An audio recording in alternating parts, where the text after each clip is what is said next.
আপনাদেরকে আমার বিয়ের শাড়ি কালেকশন দেখাচ্ছিলাম আর এসে গেছি পার্ট 2 নিয়ে। প্রথমেই শুরু করব বেনারসি নিয়ে, যেটা আগের শর্টসে বলেছিলাম। এইটা হলো আমার বেনারসি, অবশ্যই যেটা আমার বিয়েতে পরেছিলাম। বিয়ের বেনারসি আমায় দিয়েছিল বাবা আর কিনেছিল আদি মোহিনীমোহন কাঞ্জিলাল থেকে। এই শর্টসের পার্ট 1টা দেখবেন, ওখানে কিন্তু আমার বাড়ির থেকে যে শাড়িগুলো দেওয়া হয়েছিল ওইগুলো দেখানো আছে। এবার চলুন আমার শ্বশুর বাড়ির থেকে কি শাড়ি দেওয়া হয়েছে ওইটা দেখানো যাক। শুরু করছি হলুদের শাড়ি দিয়ে, যেটা রনেতদের বাড়ির থেকে এসেছিল। এই শাড়িটা এখনো পরা হয়নি, কিন্তু হলুদের দিন গায়ে ফেলে তারপর আমার গায়ে হলুদ লাগানো হয়েছিল।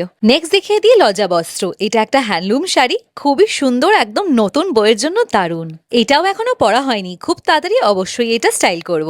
নেক্সট হলো এই শাড়িটা, এটা একটা ফ্যান্সি শাড়ি, খুবই সুন্দর ব্রিক কালারের, আমার এটা দারুণ লেগেছে। আর এটা কেনা হয়েছিল সারং বুটিক থেকে, যেটা হলো গড়িয়াহাট ট্রায়াঙ্গুলার পার্কে। নেক্সট হলো এই কোরা বেনারসিটা, এটা হলো পিওর কোরা বেনারসি, সেম বুটিক থেকে কেনা, আমার এটাও খুব ভালো লেগেছে। আর বেস্ট হলো এটার ব্লাউজটা ছিল কন্ট্রাস্টে। আর সবকটা ব্লাউজ আমি আমার বিয়ের 1.5 মাস আগে তৈরি করিয়ে নিয়েছিলাম। এরপর হলো যেটা আমি ভাত কাপড়ে পরেছিলাম, এই শাড়িটাও সেম বুটিক থেকে। এটা একটা খাড্ডি dark wine colour, light weight and খুবই স্টাইলিশ। রিসেপশনে পরেছিলাম লেহেঙ্গা, ওইটা তাহলে থাকুক একটা অন্য শর্টসের জন্য। বাই।